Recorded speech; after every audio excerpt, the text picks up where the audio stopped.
हत्या लूट रंगदारी में बनाम हो, कोई गो जिला में हम त बानी बदनाम हो।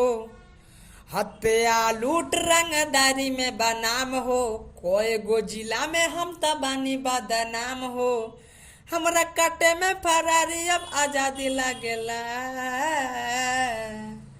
झूठे पड़ल बारू प्यार में तू हमारा ये जान, हमरा नामावा के आगे अपराधी लगेला। झूठे पड़ल बारू प्यार में तू हमारा ये जान, हमरा नामावा के आगे अपराधी लगेला है। तो नमस्ते प्रणाम, हम आप सबके छोट भाई शंभू कुमार समर। तो आज यही ट्रैक पे लिख के ला दिया हूँ आप सबके लिए सुपर डुपर शानदार सॉन्ग। ये एक लेडीज सॉन्ग है।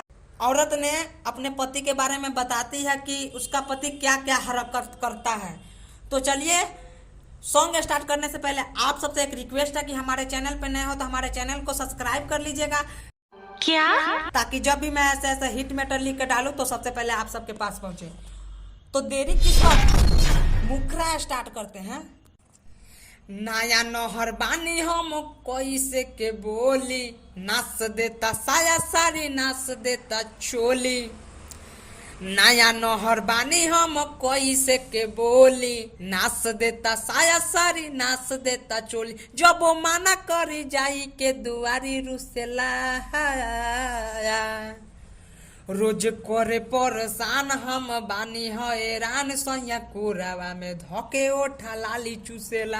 रोज करे परेशान हम बानी हैरान, सैया कोरावा में धके ओठा लाली चूसेला। तो दोस्तों ये रहा इसका मुखरा। चलिए अंतरा बताते हैं। आवे जब पी के दारू अटर पटर बके, सुत जाला सखी हमके कोरावा में धके। आवे जब पी के दारू अटर पटर बके, सुत जाला सखी हमके कोरावा में धके। बंद रहे गेट खोल के केवारी घुसेला है, रोज करे परेशान हम बानी हैरान, सैया कोरावा में धके ओठा लाली चूसेला। रोज करे परेशान हम बानी हैरान, सैया कोरावा में धके ओठा लाली चूसेला। तो दोस्तों इसका नाम अंतर बताते हैं। टुन टुन मुकेश पिया बाटे मुँह जोर हो, शंभू समर हवे सबसे बिजोर हो।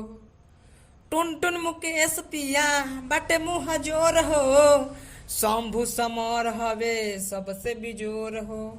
कैसे कहीं सखी हाथ में धरा के सुतेला है, रोज करे परेशान हम बानी हैरान, सैया कोरावा में धके ओठ लाली चूसेला।